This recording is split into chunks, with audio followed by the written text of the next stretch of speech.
Good afternoon, or whatever time you see this video. I wanted to get on here. Well, the Lord kind of pressed upon me to come on now. I wasn't really planning on coming on right now. I was going to take some time to prepare what I wanted to share. Um, but I needed to share it now. So bear with me. I wanted to talk to you all who are intercessors. But God was speaking to me about the fourth watch when I was doing intercession this morning. The fourth watch is from 3 a.m. to 6 a.m. in the morning. Um, I'm just going to get right into it. Um, the first thing that he said to me was that many of you pray before the timing. He said many of you pray before the timing. I believe that when he says that, um, he is referring to the fact that the fourth watch from 3 to 6, or any watch, the time is conducive for certain activity. The same way seasons are conducive for certain things. There's certain seasons where you would grow certain plants. There are certain seasons that you would harvest them. Certain seasons have conditions that are conducive to certain things. And so the same thing with the watches. Um, I feel like right now the fourth watch is really vital because of all of the things that are going on right now in the world. And I will share some of the things that I had seen. Well, I don't want to get into too much of what I had seen. I want to make sure that you just get the basis of what he's saying about your intercessory prayers, because what he's going to show you might be a little different than what he shows me. We're all on different watches, and we all have different duties. We might be intercessors, but we're not all doing the same thing and interceding for the same thing at the same time. If you're a prophetic intercessor, you're sitting before the Lord, you're in prayer, you're waiting to see what He's giving you. I like to look at it as having like an inbox, and whatever it is that He drops in my inbox, that's what I start to pray concerning. So that's how I don't know if that's how many of you see it, but that's um, how I see it, and it helps me to go through my intercession. Um, After he said, many of you pray before the timing, I saw this elderly lady. She was like laying on a table, but she was on the last part of her life. She was like on the last leg, so to speak. And then also I saw the numbers after that. I saw the numbers 1, 2, 3. And I believe that that was like a progression. He was showing me, an order. And so, you have the first, you have the second, and then you have the last. And again, the fourth watch is kind of like that end watch, right before the day starts, you know, uh, and he wants us in that place. I remember while he was showing me that, and afterwards, there was something in my spirit that just kept sitting, and it was like it was trying to get me to see, it was pressing on me to see that there is a right time, that there's a timing when it comes to our prayer. It's not, we don't just get up one day and just start praying. I mean, and that's okay if you're talking to the church at large, but if you are an intercessor, you're called to do that type of work. Um, and he calls you to, different watches and things like that. That's your duty. There's a little bit more to it. So, let's see. Also, I want to share with you that I had saw an arm. It wasn't a full arm. It was like it stopped right here. It looked like an arm. I don't want to say exactly it was an arm, but that's the first thing I thought of when I saw it. But it was only about this much of it, like just from here to there. And what I heard was um, arm, I heard, no, length of 36, and we have to increase a third. So we need to increase by 12 to make 48. So even if we don't get too deep into the numbers, we know that the arm, what we saw, he needs to extend that more. He's looking for more people to come in, and do the intercession. There are some certain people that he's called into intercession that's not showing up. I guess that's the gist of it. And he needs a certain amount. There's an amount that he can use that will um, make it more effective and complete if we're all doing it together. The number that I came up with after adding the third was 48. And you know, we can look up. I probably should have looked that up, but I was in a rush to get on here because I felt like God was pressing me to go ahead and put it out. But you can go look up what the number 4 means, and you can look up what the number 12 means, because when you multiply them, they come to 48. And I know number 4 has a lot to do with a completion, when it comes to creation and things like that, the things of God. And then the number 12 is like a perfect government. So if you put those together, I'm thinking that um, if he has that many people praying the things that are assigned to them to pray, and I'll talk a little bit about that in a second, then um, it will be more, he can do a more complete work with that. Also, he said family vacation. So there are a lot of us who God has called to the secret place. He has called them to communion with him, but they're not putting that first. They haven't prioritized that. And so they allow different things to come in and distract them. It might be doing stuff with the family. It could be friends calling and say, "Hey, let's go hang out," or let's go do this or let's go do that. Um, this is a time that we've come into that we really do have to prioritize um, what God has called us to do. And I will probably talk a little bit more about that in a sec. I just want to make sure I say everything that I need to say. uh I 2 nights ago when I was in intercession, he said that we're in a shift and he's waiting for more to come in. So again, there we don't have enough people interceding that we should. But the weird part, or the funny part about that is when you look around, there are so many ministries. There's so many um, godly ministries and things going on. You would think we have enough people to do the job, but God is. I've been hearing him night after night, and not just this year, but it's been for a couple of years now that I'm hearing him say, I'm looking for people. He's still looking for people. So if you know that you've been called to do it, don't think to yourself, well, he's got enough people, me not doing it is not going to make a big difference.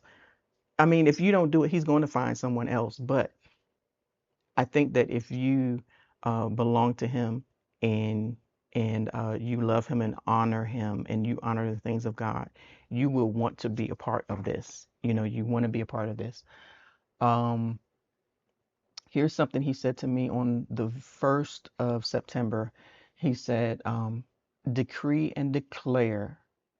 That is what has that is what he has given us. So he has given it to us to make declarations and to decree things. I think sometimes we may get thrown off because someone might challenge that by saying, no, it's God who decrees and declares, and we don't just get up and make declarations and decrees. But I will say to that he has given it to us to do it, because it's not like we get up there and we just make declarations and we decree things that we just want. You know, you have the mind of Christ. If you have the mind of Christ and you abide in him and his word abides in you, you're not just going to ask for just frivolous things. You're not going to make declarations about silly stuff, right? You carry the mind of Christ. So you're going to speak as him. Okay. So he's given it to us to decree and declare. Um, we need to do that. Uh, he also said, it's time to wake up. He's speaking to you all who he has called into, he's been building you up for years. Okay. He's been putting it in you to now really come in on the front lines and to walk in the authority that he's been giving you, that he's been building you up in for years now. Um, I know that when you're in preparation stage for such a long time, it's hard to shift from being prepared to now it's really happening. And he's saying now, I'm trying to wake them up to let them know we're not in preparation stage anymore. Like, I need you now. I need you to step up. Um, I know you all, if you are all intercessors, especially prophetic intercessors, you already know that there's a shift. You know that. And that's been happening for quite some time. And part of that shift is the the old the old leaders and the older generation of leaders for the church, they're going away. And the shift is because someone has to fill their footsteps. Somebody, or not their footsteps, somebody else has to step up. Um, and God is calling us. He's been preparing us to do that. And we might not have made that connection. We just know that, God has put something in me. And, I know God has something for me. And, he does this, he speaks to me this way and that way. And I have all these experiences.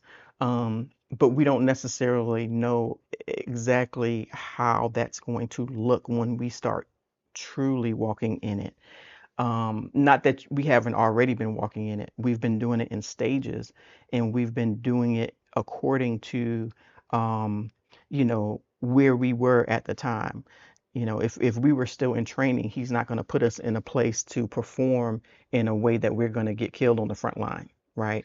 Um, but he's been placing things in us over the years, and at some point he wants to use it. He didn't just do it just so you can say you had some nice experiences.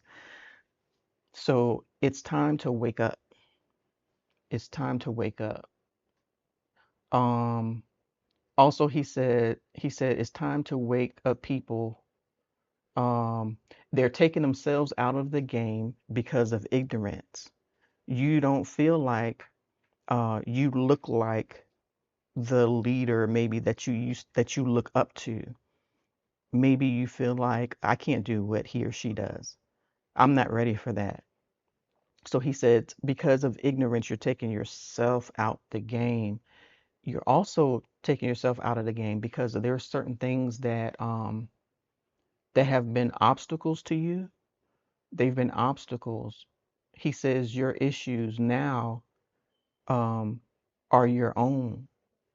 They're not issues. They're not things. The things that used to oppress you in the past that kept you um, from moving forward, I guess, and breaking that glass ceiling. He's saying that he's removing that. He removed that. In the past, he allowed it to be there because that was part of your training. But now is the time for you to come forth. So he removed that glass ceiling so you can step up and and be who God has been training you to be.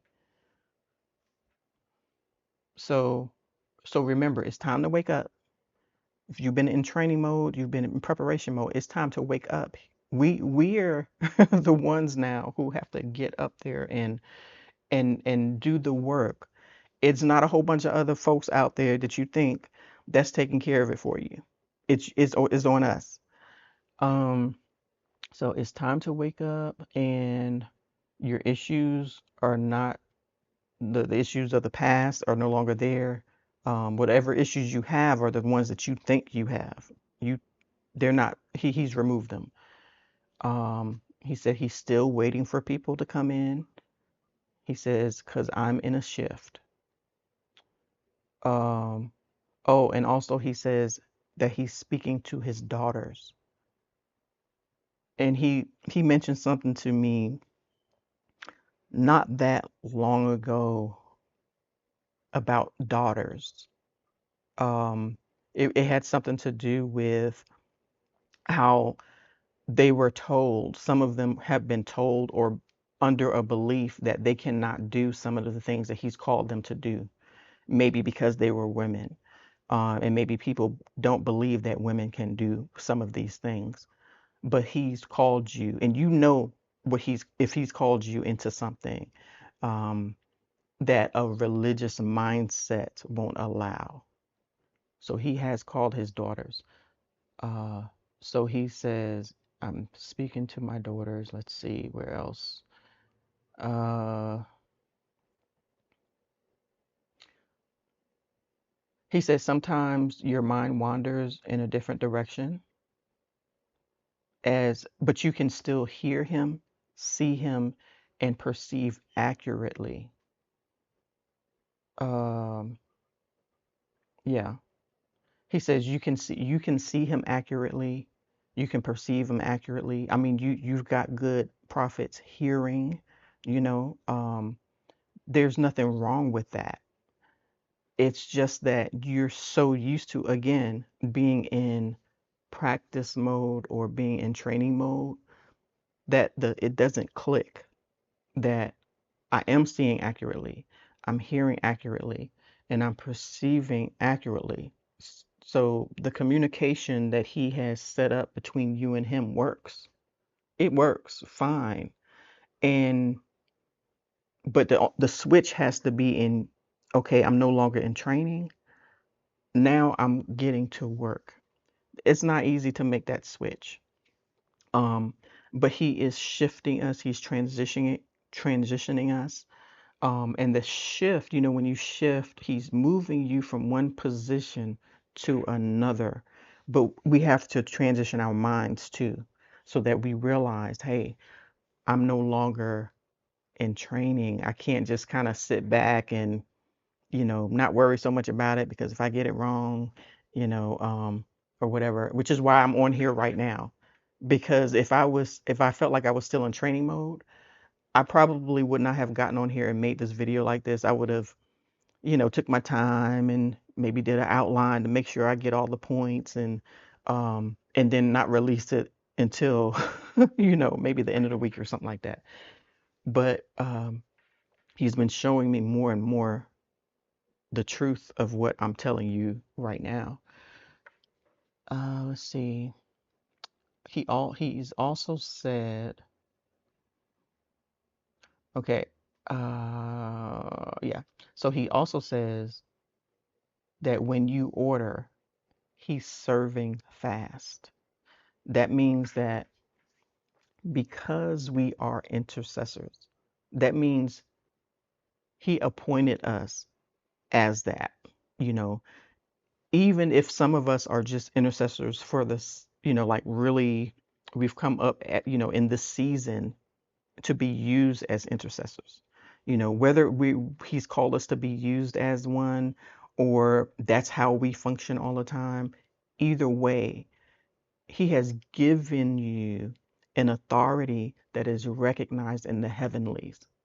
So he says, I have given it to you that when you open your mouth and you cry out to me or you speak to me or you intercede, whatever it is you're praying about, um, I'm going to answer quickly because he recognizes you as an agent in the earth who he has appointed to talk to him about what's needed. So he's ready to give it to you. He's ready to make it happen. So if you're interceding for your city, if you're interceding for your school district, I'm always praying for um, my the school district. I pray for my city. I pray for my neighborhood. I pray for um the highways. I just I pray about the weather. I mean anything. And also always paying attention to what he's speaking to you too, because the things that he's bringing to you are things that you cannot see and you would not even think to pray for, but he's given it to you to pray about so he can do something about it. See, so he's serving fast. That means he's answering fast. Let's see. He says he wants you. Okay, so God says he's given it to you to pray about everything. And then he also said, do not be afraid to reignite what I put in you. Um, Also, I want to just mention, I saw like it looked like a either a TV screen or like a big computer monitor screen, and it was like YouTube, and it had a whole bunch of YouTube channels, like the thumbnail, I guess, all over the screen. And let's see. Yeah. So it was a bunch of YouTube channels. They were different people of different stages, but they were all his. I knew that the channels on the screen all belonged to him. Um, and I believe what he's saying, which is again why I'm on here. um, he has called some of us to use YouTube, and whatever other social media platforms to speak to one another. This is a time that we have to, we can't stay confined and be bound by certain physical limitations in order to get his word across and to speak to one another. We've got to use what we have. And we've got this technology that we can speak to many people in different places. So if he's called you to that and he has, just go ahead and start giving him what you got. He's put something in you. You might feel like, well, why do I need to start a channel, or why do I need to I have nothing different to say than what everybody else is saying. You might even think what I thought initially. There's a million prophets already given a word. There's a million people already doing it. But God has something special in you that nobody else can give the way you can give it. You might not think it's much. I know I don't think this is much. I know I'm not that presentable and all that stuff when it comes to speaking and everything. So, um, but he's giving you something different. He's giving you something unique, um, which is why you have to hear his voice to cultivate the thing that he's put in you. Because nobody else can help you cultivate it because they don't see it. It's hidden. It's secret. They can't see it. So you have to have that intimate relationship with the Holy Spirit, and be led by him in that way. um it was something else I wanted to say to you, and let me just make sure. Oh, it was something I wanted to mention about what God gives us. This is he showed me this the first night of September, the 1st of September. And I wish I could find where I wrote it down. But he spoke to me about algorithms. Like if you're an intercessor, and when you're in prayer, and if you're a prophetic intercessor, there are things that comes up in your spirit or in your mind, like you can see, he shows you things, and you just start praying on it. um you don't necessarily ask him how to pray on it, but depending on kind of, I guess, your experience with it, he gives you something, and you take care of it. Like I said before, it's like he's putting something in your inbox and you're handling that. Well, he said um, something to the effect that each of us have an algorithm, and that based on our algorithm, the things that we get in our inbox come to us based on that.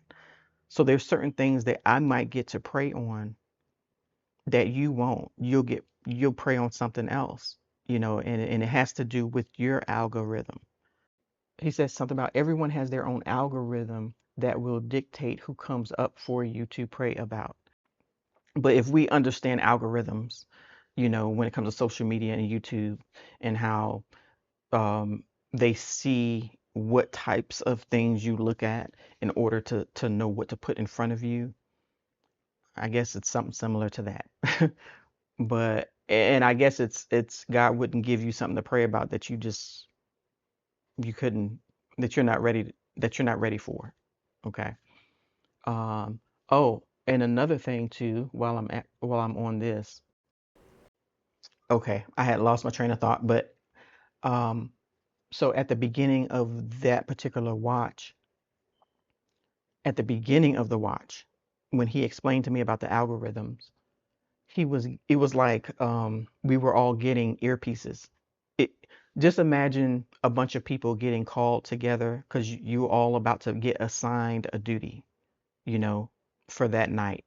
One person might get 3 hours, one person might get 6 hours, and then there's different types of maybe areas of prayer or something like that.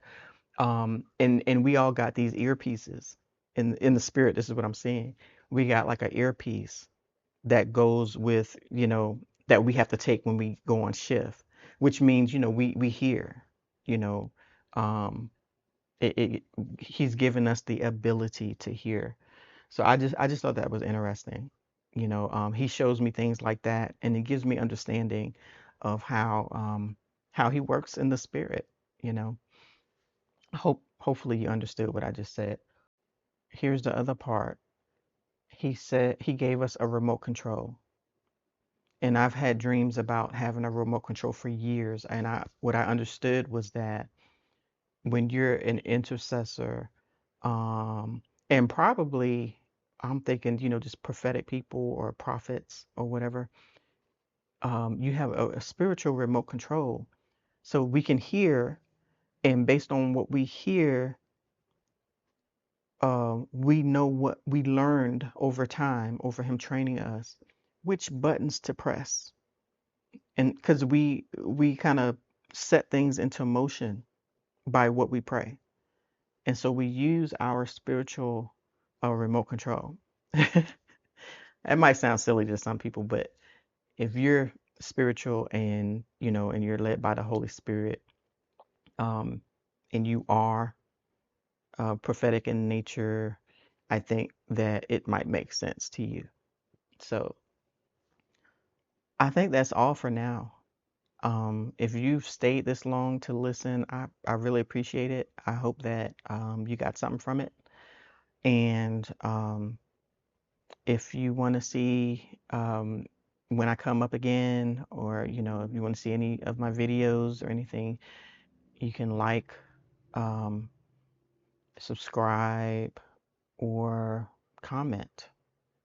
So thanks for listening. God bless you all. I pray for each and every one of you that watched this video, and I hope it makes sense to you and helps you. All right, bye.